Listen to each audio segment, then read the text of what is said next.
motivado por problemas na pista vai ser investigada pela Polícia Federal por determinação do presidente Lula. O presidente quer saber se houve irregularidades nas reformas realizadas recentemente aqui em Congonhas. A pista principal do aeroporto foi liberada para pousos e decolagens no fim do mês passado. José Roberto Burnier.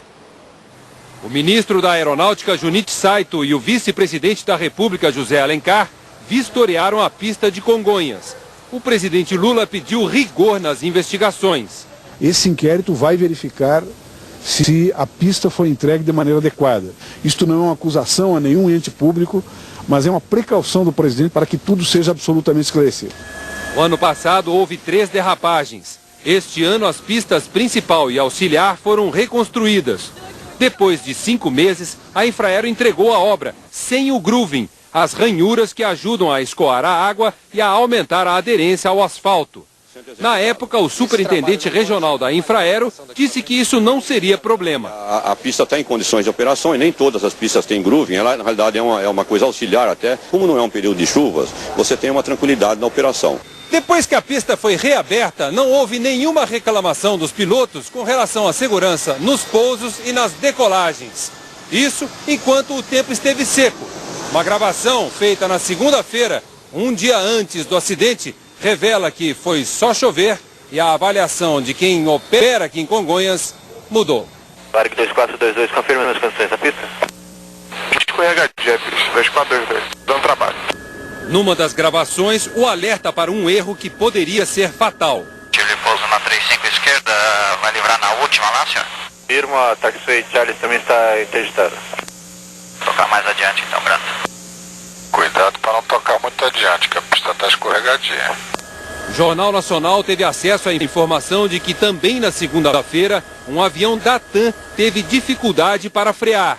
O piloto teria dito à torre: tomamos um susto, a pista está muito escorregadia. O incidente foi oficialmente errado.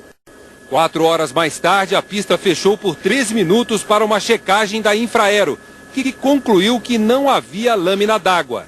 As conversas foram gravadas pouco depois de um avião da Pantanal quase sofrer um acidente.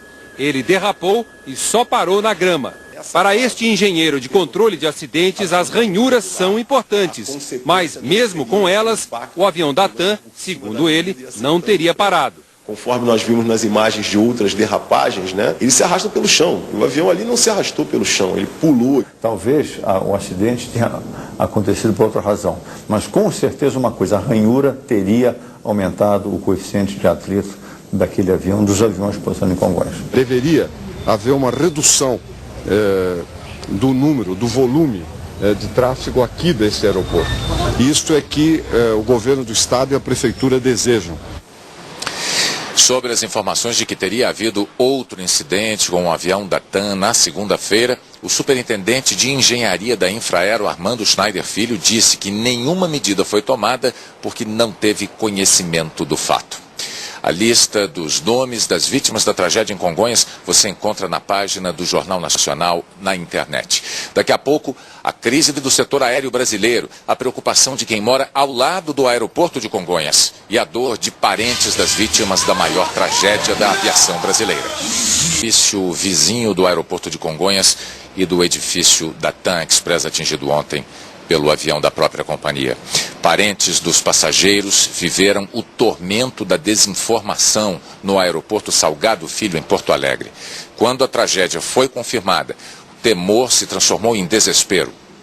Rosane Marchetti.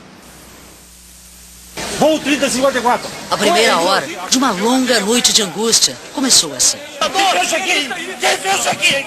Quem fez isso aqui? Vamos lá! Eu quero saber! Que a gente morreu no coração de São Paulo! Nem a TAM, nem a Infraero davam qualquer informação sobre as vítimas. Pelo amor de Deus, cara, informação.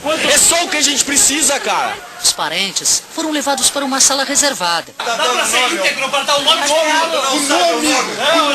Não estão dando informação nenhuma. Quem não tá dando? O pessoal lá dentro.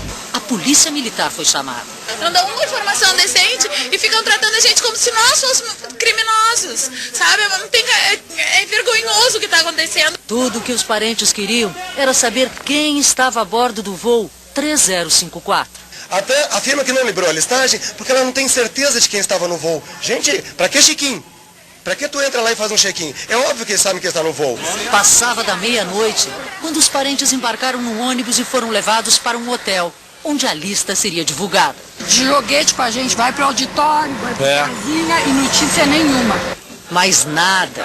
Vocês estão aguardando a lista. Não tem previsão ainda, a gente vai aguardar aqui com eles. Tem que ter senso de responsabilidade. Um monte de gente aqui esperando notícia de seus familiares e ninguém traz nada. Quantas horas a senhora está esperando? Acho que é 6 horas nessa coisa, né? Quem a senhora tem no avião? A minha filha grávida. Se Deus quiser, ela está naquele avião que está lá em Curitiba. Eu não sei o que vai acontecer agora, sei qual o procedimento que vai ser tomado, como que eu vou chegar até o meu filho. Os primeiros nomes de vítimas foram divulgados por um programa de rádio.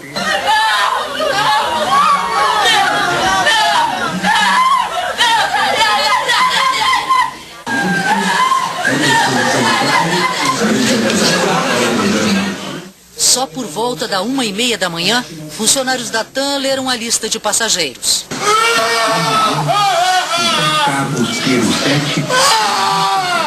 Depois do desespero, a dor se fez silenciosa. Entre os passageiros, o ex-presidente do Internacional e atual advogado do Corinthians, Paulo Rogério Amoretti Souza, o diretor do SBT no Rio Grande do Sul, João Roberto Brito, e o deputado federal pelo PSDB gaúcho, Júlio Redecker. Pela manhã, no aeroporto Salgado Filho, tristeza estampada em cada rosto. Desculpa, gente, desculpa. Quem que tu perdeu? Não sei. A minha esposa. Durante todo o dia, parentes embarcaram para São Paulo em voos disponibilizados pela TAM. Na bagagem, documentos que possam ajudar na identificação. Mas um momento difícil na história dessas pessoas que agora só querem trazer de volta para casa aqueles que perderam. Essas cenas de dor, de tristeza, de indignação na madrugada se repetiram aqui em Congonhas. Veja na reportagem de Graziela Azevedo. O abraço solidário na hora da dor. Em Congonhas, parentes buscam informações. São momentos de desespero e angústia para quem nunca imaginou estar tão perto de uma tragédia. Eu estava aqui na hora do acidente. Estava esperando ele. Fazer o quê, né? Carmen perdeu as filhas Júlia e Maria Isabel e a mãe que viajava de férias com as netas. A minha mãe era apaixonada por elas, fazia tudo por elas. Outra mãe perde as forças ao saber que os filhos de 12 e 17 anos nunca mais chegariam.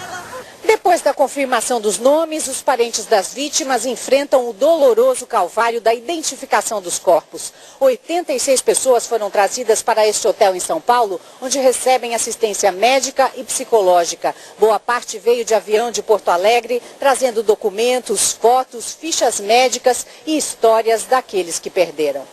Eliane tinha 33 anos e 2 filhas pequenas. O pai dela esperava no aeroporto. Caiu um avião da TAM e bem na hora que estava para chegar o voo dela, tocou no coração. Foi o voo da minha filha e realmente foi. Funcionários do IML recolhem as informações sobre as vítimas, uma tarefa dura demais. Caberá à tia identificar o sobrinho. Os pais moram em Mato Grosso, já sabem, estão transtornados, sem condição de vir até São Paulo para fazer a identificação. A Aline era aeromoça e tinha medo de Congonhas. Falava que era o mais perigoso, os outros ainda tinham mais condições. É por causa da insegurança aérea que a tia de Michele, outra vítima, manda um recado. Para as autoridades tomar vergonha na cara e começar a fazer alguma coisa para esse país ir para frente. As pessoas que moram aqui em volta, os vizinhos do aeroporto de Congonhas, estão apreensivos. Eles viram de perto, mais uma vez, uma tragédia acontecer quase na porta das casas deles. Veja na reportagem de Neide Duarte. São Paulo está quase sem cor. Os bombeiros parecem sombras entre escombros. Atrás de nuvens estamos nós, espiando. Estamos distantes, mas somos todos vizinhos. Medo de você perder sua família, os bens que se vão, mas os filhos, quem você ama, E mesmo que não sejam as pessoas que você ama, são seres humanos. Quem não chorou, não sentiu a dor dessas famílias. Os vizinhos mais próximos ao acidente tiveram que deixar